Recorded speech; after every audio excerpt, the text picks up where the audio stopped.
And welcome back to our community. Susie Thomas having way too much fun with Deanne Bridenstine from Pure Design Interiors. And we were just talking about Happy Christmas Eve, by the way. We're just talking about how repainting can make a difference. All right, got to tell you a story and tell me what you think of this. As we were moving from our house-sized house to 800 square feet, this little one bedroom, well, none of my bedroom furniture fit into this little bedroom. Of course not. So we had to take a look and think, what are we going to keep our clothes in? So I looked at some of my guest rooms in our house, and I just started pulling pieces that did not go together at all, but they were the size that would work. So we pulled a couple of pieces, took it over to the new house, and had somebody come in and paint everything partial paint.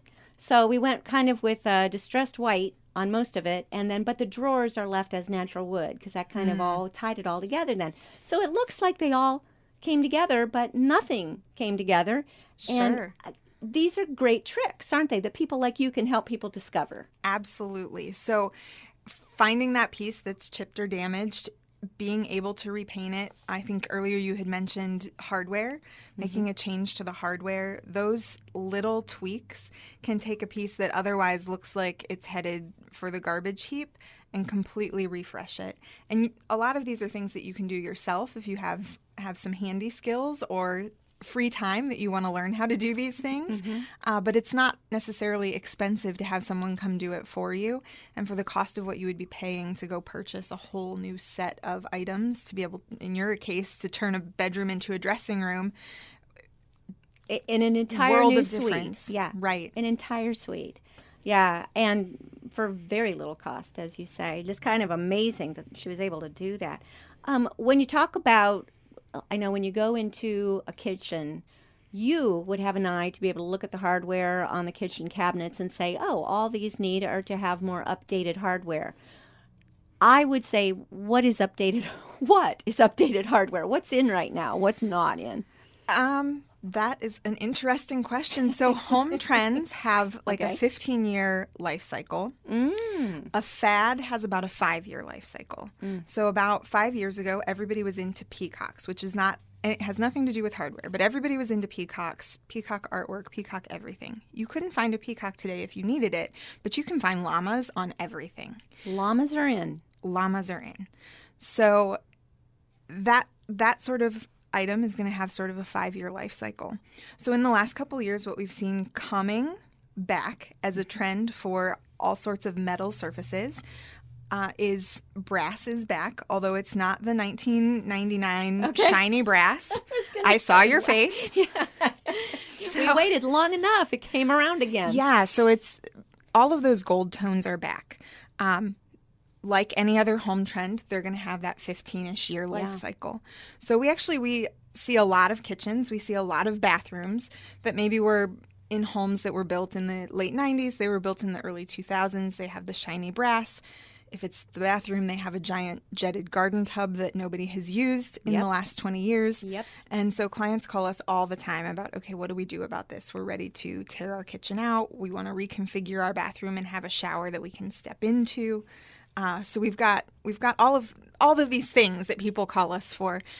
So often in a kitchen, it may need to be more than just the hardware. Okay. So if you have white cabinets, very timeless, it may be a hardware update. So it may be moving away from a shiny brass to something that's maybe in a black or a pewter kind of color. Satin nickel is always a very safe choice. Good. Just make sure that if you're replacing hardware, check what type of connector that it was used. So if it has 2 screws in the back, you want to make sure that you are either planning to fill one of those holes or that you're choosing a piece of hardware that's going to fit similarly as the hardware that's there. So that way you don't get into changing something and then having extra holes in your drawer faces. And that's just a sad day. It is. You have to do all that filler and everything. Are there other things that are classic for those of us who don't want to change things every 5 years? The more the classic type things that will always be around. You say white cabinets are one of those things. White cabinets, very classic. Great. Locally, a great example of things that you could see that are classic is to just take a walk through Stan Hewitt. So things that have been around for that type of time frame have this classic quality to them because they have a gravitas to the overall style. So subway tile right now is back as a trend, but it's still going to be very timeless 20 years from now.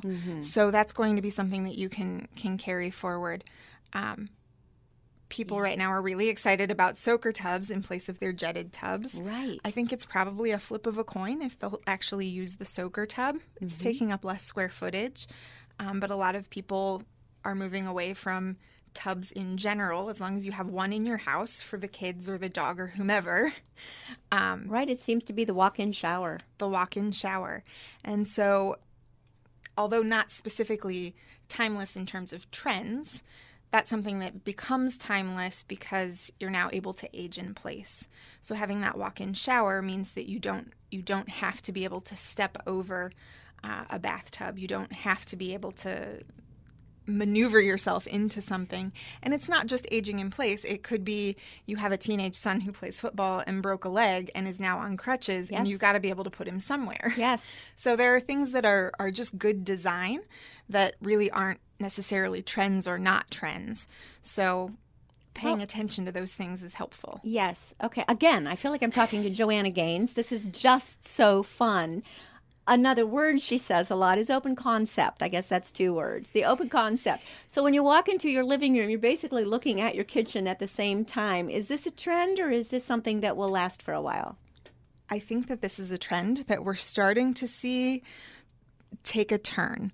Because you have to have your kitchen clean all the time. You have to have your kitchen clean all the time, but there's also some noise management that happens there, particularly if you've got teenagers or children and maybe you have a home office, but everything else is open.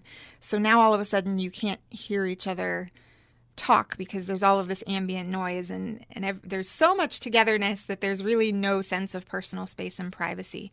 So we're actually seeing a lot of clients who are either remodeling or building something new who maybe don't want all of the closed walls that you would have in a house that you're purchasing that was built in the 80s, but just a little bit more sense of privacy through the home as opposed to everything open everywhere. One giant room. Exactly. Right. Very interesting. Where do you go to learn all this? How do you find this out? Well, I went to Kent State through their interior design program, but we actually do a lot of continuing education in our office. So we go to trade shows where really we're going and we're getting to see cool things from manufacturers, but often our priority there is education. That's one of our core values, is to make sure we're kind of at the cutting edge. Do you do workshops at all for the plain old Joe who's just trying to do their best with their home? So we do working consultations that we can do one-on-one. There's no minimum number of hours required. So if somebody just needs an hour of our time or an hour and a half with one of my team members, they could pay just for the amount of time they need.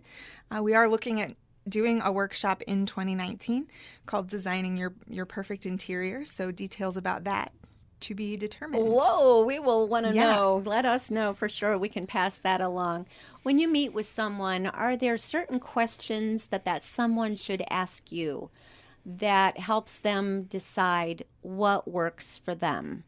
I'm thinking someone might come to you and say, I don't know what my style is. Help me figure it out. How do you figure that out? So usually we're going to start with something like an online search using someplace like Houzz, and we're going to have you compile a collection of images. You can just say, hey, I like these 50 pictures and I don't even know why. And we're going to start drawing from those images and saying, here's what's common about all of these, and sort of start distilling your style from the things that you're attracted to and present to us. Oh, my goodness. All right. Well, to close up, we want to close up with how we started. Tomorrow's Christmas. And there might be a few little things that I still need to do, some little last-minute touches, something to the gifts. What can I do at this late date to make tomorrow special? I love twine for that. Put twine on your gifts. Use craft paper or like a cardboard style of cardstock to cut your gift tags out of. Sort of give it that homemade touch, that craftsperson kind of flair to your gifts is a really great way to add just a little bit of something personal.